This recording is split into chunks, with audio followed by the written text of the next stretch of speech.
What is going on, ladies and gentlemen, and welcome back to another Galaxy of Heroes video with me, your bold boy Scribe, featuring no facial hair. That's right, we're in the period of Movember, where all of our significant others find us slightly less attractive, and strangers on the street think that we might be up to no good. I promise you, I am neither of these people. I love you. Anyway, we've had a couple of videos recently talking about all of the amazingly great, stupidly awesome stuff that we've been getting from the 10-year anniversary. It is absolutely litty bitties. Now, what I do want to say very, very quickly is that I am doing a giveaway, ladies and gentlemen, and I'll tell you what it's for. It's for, I have no idea. I have absolutely zero clue what this giveaway is for, but I'm excited for it, and I want you to be a part of it. So, the other day when I was doing the wonderful podcast known as the Tribe Talks, if you don't already subscribe to that over on your favorite podcast hosting website like Apple Podcasts or Spotify Podcasts, please do go over there. I post podcasts there once a week, and I do host it live on both YouTube and Twitch. We often have great guests, such as the like of Tasnix. We've had Fatal on. We've had... Oh no, nobody likes Eggnards today, but we did have him there as well. Anyway, when we were doing this on Sunday, we did get a brief jump-in stint from Mr. Meathead himself. Meathead Militia, that is right, of CG fame. He says, can you get me 5 ally codes for Wednesday if you want? Unless you hate your viewers and you don't want to give them a chance at free things. It's up to you, I don't know. Do what you like. I love my viewers. My viewers are the balls. So guys, if you head over into the description down below, go follow my link into my Discord. I will be collecting ally codes through a specific channel there. Go join my Discord, enter your ally codes into my giveaway there, and I will be picking 5 lucky winners to get a bag of mystery meat. Don't know what's happening, but I'm excited, and you should be too. Anyway, today we are going to be talking about the new Lightspeed tokens that we are getting. These new Lightspeed tokens are better than your average Lightspeed token, and I thought I would take the time to have a look through these units and make some recommendations to you. Because these Lightspeed tokens are different to the normal ones, we get each character at 7 stars, Relic 0, and their Zeta mats applied. The only thing we miss out on is Omicron upgrades, and honestly, that is huge. Completely free to play. These are going to be running over about 5 weeks, starting next week on the 18th, okay? So, we're going to go through, because each one basically gives us a bunch of characters for a faction, which will let us get a legendary unlock, and then they give us a faction-wide unlock. Now, those faction-wide unlocks are going to be important for you to spend your resources wisely, so I'm here to help you out how to do it, okay? Are we all on board? Groovy! Amazing. So the first one is Rebel-based, but particularly Phoenix-based. You're going to be getting Hera, Sabine, Ezra, Chopper, Captain Rex, which will lead to Palpatine. They're giving you a Relic 0 Palpatine right off the rip with all the Zetas. Fantastic for new players. And we get a Rebel Lightspeed token. Rebel is a big faction. Let's take a look at the Rebel faction and see which units are the best to pick. And here we are, the Rebel faction, deep and wide. That's what she said. Anyway, for these Lightspeed tokens, there are things that we can do and there are things that we can't do. Namely, we can't use them on legendary units or things that require TB unlocks and that sort of thing. So immediately, Chewbacca is not available. Hera is fine. She's already part of the Lightspeed tokens. Sabine, already part. Chopper, already part. Captain Rex, already part. You get the drift. Han Solo, out of bounds. You could use it on Kanan if you wanted to, however, I will not advise this, because Kanan is an old character that is very easy to gear in the current gearing climate. You want to be saving yourself Kyrotechs and time where you can. So I would say ignore Kanan, even though he is needed for that Phoenix team. R2-D2 is a legendary unit. You normally can't use them on legendary units, but we get one for him regardless later. Cara Dune, not a bad shout, not a priority in my opinion. Yes, she can be used to unlock Beskar Armor Mando, but you don't need her at relics for that, and generally speaking, her use in the game is quite limited. Radus, top tier requirement. Top tier. This is one of, like, for the Rebel faction, if you do not have the profundity, the Radus is almost unequivocally the best investment that you can make for that Lightspeed token. You need the Radus in order to get the profundity, so using it on this guy to skip the grind on him, and most importantly, get him up to relics, saves you hundreds of Kyrotech, about 300 or 400 Kyrotech I believe, and gets your foot in the door. You still need to take him to Relic 9 obviously, but that is a big, big win. Now if you've already got the profundity, the next best shot is going to be Drogon, in my opinion. The reason we say Drogon, not only is he a great rebel fighter with uses in many teams, he is also a requirement for Galactic Legend Leia Organa. So, Kyrotech requirements for a GL, strong unit, great choice. I would not say do Akbar, personally, but there are a few others that I would like to highlight. Namely, you could go for someone like Old Ben, but you would get him later anyway in the Lightspeed token, so don't do it on him or Luke. Ezra you already get. Zeb, you don't get Zeb, sorry, but you also don't want to, truth be told. So the last ones that I would recommend for the Rebel faction, you could say someone like Fulcrum might be useful. She is a requirement for GL Ahsoka Tano, but that very much is late game, and you want something that you can gain a benefit from almost immediately. With that in mind, I would probably be looking at characters like Saw Gerrera, potentially. You can see Saw Gerrera over here. He is a Kyrotech heavy character. He's a requirement, but only a requirement for Jedi Knight Cal Kestis at gear 12, so you'll immediately fulfill the requirement for Jedi Knight Cal Kestis, and he's a decent late game Rebel fighter team. Really needs to have Luthen Rail. Apart from him, I would highlight Kyle Katarn.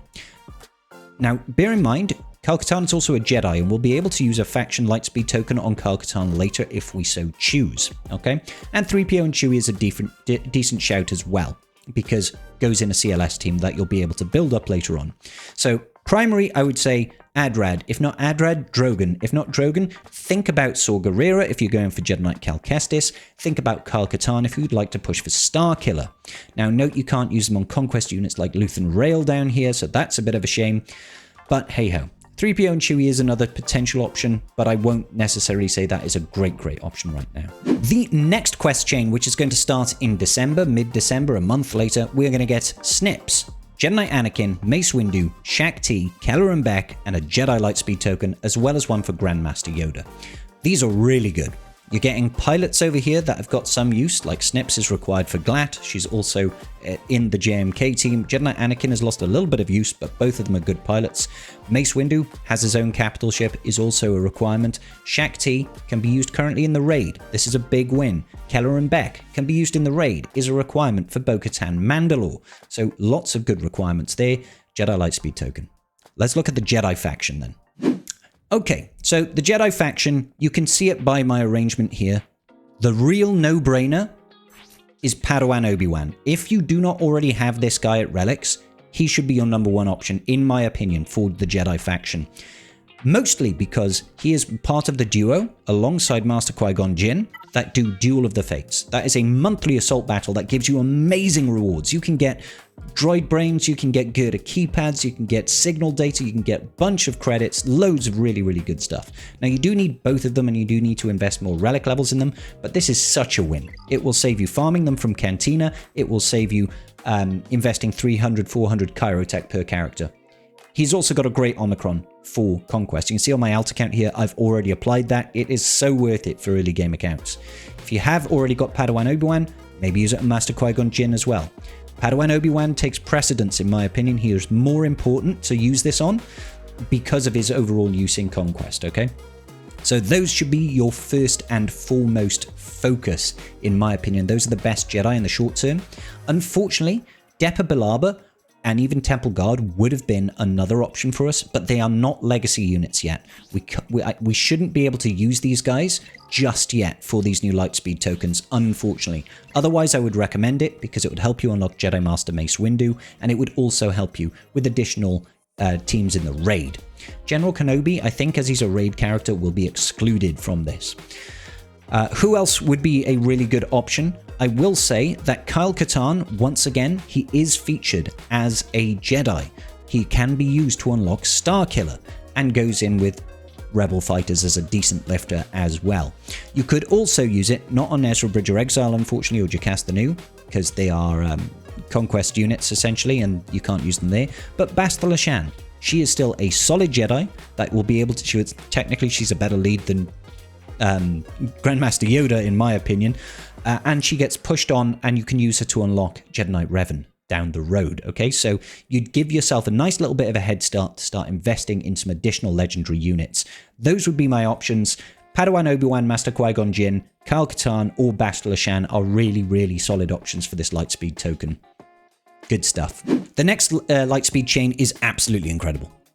I mean, like, phenomenal. It gets you access to more or less all of the Inquisitors, okay? You get 8th brother, 9th sister, 5th brother, 7th sister, 2nd sister. That's basically the original Night Sisters, Inquisitorius that we got in the game. And then we get an Empire Lightspeed token and an R2-D2 one. Let's take a look then at the Empire faction. So the Empire faction then, really solid faction, lots of good choices here. Now, in my opinion, one of the no-brainers for this would be Piet. If you can get Piet for this, that will help you almost immediately get the Executor unlock. I mean, not really, you'd still need a bunch of relic levels and stuff like that, but later on, we're essentially getting all of the dark side pilots for the Executor Bounty Hunter ship. So Piet would be an absolute high-level choice for me. You can then look at things instead if you already have Piet. You can look at things like Grand Moff Tarkin if you wanted to. He has got great use in the raid currently, which is phenomenal. Low tier, that will still get you 300,000. If you keep on investing alongside the new dark side clones, you'll be able to score higher. Unfortunately, the new dark side clones are too new to be allowed into these Lightspeed tokens, so we can't put it on Apo and Scorch and Disguised Clone Trooper as well as CX2. They will be excluded, unfortunately. I don't think you can use it on Vader because he is technically an achievement-based character. Not sure. Some other good options, though, that do exist for this particular faction. One, I will say, would be Mara Jade. Mara Jade is useful because she does still require Kyrotech, but she's also required to unlock Starkiller, and if you think about it, we've already got other Lightspeed tokens that can get ourselves a Kyle Katarn, another requirement. So we would just need to get the characters like Dash Rendar, for example, and what's her face that I can't remember the name of that one as well. Talon. Darth Talon. Apologies. Anyway, Mara Jade would be a good shout, and it would also feed into us getting that new Darth Vader in this upcoming era, which will help form out a new Palpatine team. Now, if you don't want to go for Mara Jade and you don't want to push for Starkiller, Scout Trooper is another really solid choice out of this Lightspeed token. Scout Trooper, high Kyrotech requirement, and is a requirement for Galactic Legend Leia Organa. So another good solid investment. Scout Trooper, she's also a really decent unit. Typically, you want to be running her under Dark Trooper Moff Gideon and that sort of thing, which isn't that often. You could use her with Iden Versio. There's, a little bit that you can do there. But those, I would say, are my top choices. Who would I say is the most important? Piet, if you don't have the Executor already. If not, I would probably look to get either Starkiller, so go for Mara Jade, or push for for Galactic Legend Leia by going out for Scout Trooper. Those are, in my opinion, the best choices that you can make here. Moving on from that then, we are getting Princess Leia, the original Farm Boy Luke, Old Ben, Stormtrooper Han, Admiral Akbar, and a Droid Lightspeed token, as well as a CLS Lightspeed token. Droid is a good faction, it's quite small though. Now personally, this is going to come down to how they actually roll out these Lightspeed tokens, because Huyang over here should be becoming a legacy unit very soon. I don't know if that's going to push out in time for this, okay? So if it is, Huyang I believe is a good choice because he's not a great droid, but he is a requirement for GL Ahsoka Tano, and he does need 400 Kyrotech. So he is a good option to pick from if you haven't already gone down that route. So it will save you a big bunch of Kyrotech. Now, outside of using it on Huyang, there are a couple of other options. For example, outside of that, you could push for someone like Sortie. Sortie is a requirement for the Leviathan fleet. So you could save yourself some Kyrotech, save yourself some time farming your shards and gear and that sort of thing. I think she's required at Relic 5, I think, for the Leviathan, something there or thereabouts. So not a bad shout at all to be using it on her. Alternatively, you could use it on someone like 3PO and Chewie. 3PO and Chewie fits well in a CLS team that you will have largely built up thanks to these Lightspeed tokens. And finally, if you really wanted to, you could look at BT1 and 000. These two characters are required and only really get used with Dr. Aphra, who's about to get a new lifter unit in IG-90.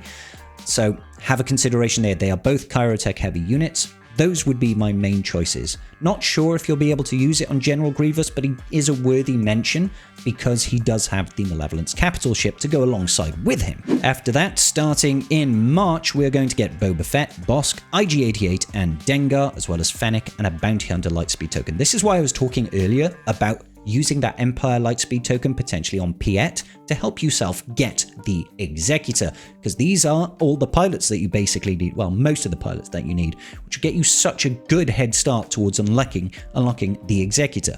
Let's take a look at the Bounty Hunter Lightspeed tokens then.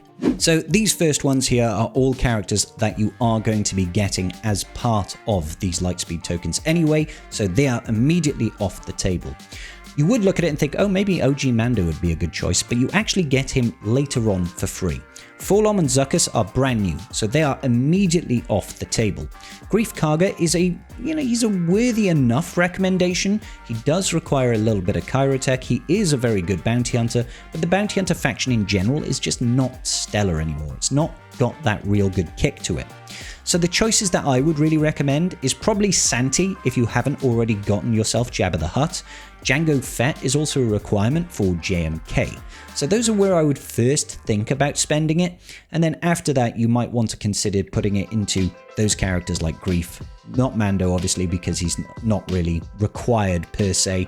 Jango Fett can also be used with a Mandalorian Lightspeed token if you so choose, but there are very limited options that will give you huge value out of this pack. So I would say go for requirements like Santi, high in the Kyrotech, and serves a purpose down the line. And finally, we get the Mandalorian starting setup. This going in April, you get OG Mando, like I was saying, no need to use that Bounty Hunter Lightspeed token on.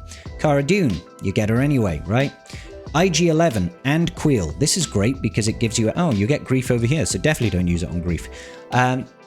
You basically get everything that you need to unlock the Mandalorian. Huge. Beskar Armor Mando, immediately, straight out the gate. But we do get a Mandalorian Lightspeed token, so there are some good choices here for us. Looking at the Mandalorian faction, we're already getting Bam, essentially, because we get all the requirements. We get Mando. Sabine Wren we get from earlier, but we do, or we should, have the opportunity to get Padawan Sabine Wren, because, like I said, come April, she definitely should have moved from Era of the Apprentices to the Legacy Era system. So she should be available for a Lightspeed token. She is a really solid unit for Jedi in general, really solid for GL Ahsoka Tano as a requirement, and she's full of Kyrotech. So she is a good selection in my opinion. Failing that, if you're not interested in pushing for Glat, you can instead go for Paz Vizsla or IG-12 and Grogu. Both of these are requirements at, I want to say, Relic 7 for Bo-Katan Mandalore, and she is a fantastic unit. Absolutely fantastic unit to get. Up to you which one you want to really use it on. If you think about it earlier, you also got a Keller and Beck one. So you've got Keller and Beck, you've got Beskar Armor Mando, you've got potentially Paz Vizsla and IG-12 and Grogu. That's all the requirements that you need for Bo-Katan Mandalore. So both of them have the same amount of Kyrotech requirements. IG-12 and Grogu is a fleet node farm, if that bothers you. Some people seem to hate fleet nodes more than normal nodes. They have the exact same drop rate, guys. Don't worry about it. But those are kind of the best choices here. You can't use it on Maul because he is a conquest unit. Armor is meh. Gar Saxon and ISC are fun, but they're only fun if you throw them under a Maul setup, in my opinion. And the rest of them are older geared characters or characters that you get organically. So my top choices for this faction are going to be Padawan Sabine Wren, Paz Vizsla, IG-12 and Grogu. Potentially worthy mention for Jango Fett, as he is a requirement for JMK. Good stuff. And that is it, ladies and gentlemen. Those are all of the Lightspeed tokens that we're getting, as well as my recommendations for the faction-based Lightspeed tokens that you should want to be using those on. I've got a little infographic. It's on my Discord. I'll flash it up here as we talk now. If you want to write that down, if you want to save it, be my guest. Make sure you give this video a quick like, ladies and gentlemen, and I will see you all in the very next video. Peace out, and may the Force be with you.